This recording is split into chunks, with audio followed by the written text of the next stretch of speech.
Pinatahimik ni Draymond Green at ng Golden State Warriors ang second-year player ng Pelicans na si Jordan Hawkins na nakipagsagutan kay Draymond Green kanina sa kanilang laban. Walang CJ McCollum ang Pelicans, walang DeJounte Murray at walang Trey Murphy. Pati si Herb Jones wala nga ho.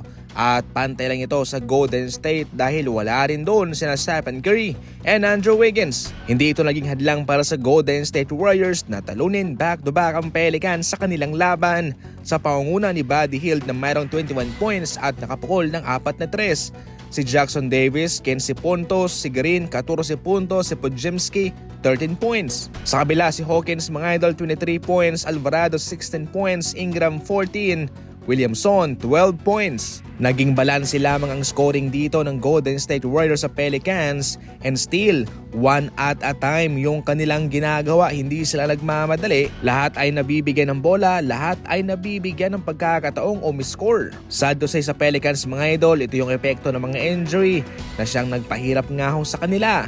Subalit magandang laban pa rin ang ipinakita ng kanilang mga bangko at ng kanilang mga reserba.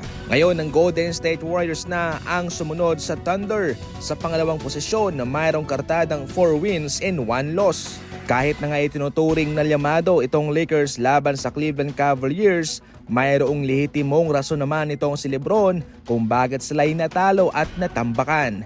Yes mga idol, ganun pa rin nga ho, kung saan sa kanilang huling laban siya ay pumuntos lamang ng 11 points at doon niya sinabi na mayroon siyang sakit, mayroon siyang dinaramdam simula pa sa Biyernes at mapa hanggang sa ngayon. At kaya ito ay labis na nakaapekto sa kanyang performance na nagresulta sa kanilang pagkatalo. Gayunpaman, pinangunahan pa rin niya ang Lakers na mayroong 26 na puntos, 6 na rebounds at 3 assists. Sa kabila ng kanilang pagkatalo, ipinakita nga ni LeBron sa kanyang interview sa post-game mga idol na suot-suot niya ang kanyang Cleveland Cavaliers 2016 championship ring at kanyang ipinapaalala lamang sa mga fans ng Cavs na siya ang naging dahilan kung bakit sila ang nagkampiyon. For the first time ay nagkaroon ng kanyang career low itong si Wemby na 6 points sa kanilang laban kontra OKC. Naungusan siya sa performance ni Chet Holmgren mga idol na tumala lang naman ng 19 points, 5 rebounds, 2 assists, 2 steals, 2 blocks and 3 out of 3 sa 3-point line. Ito yung pinaka off night ni Wemby mga idol at napakabihira lamang to.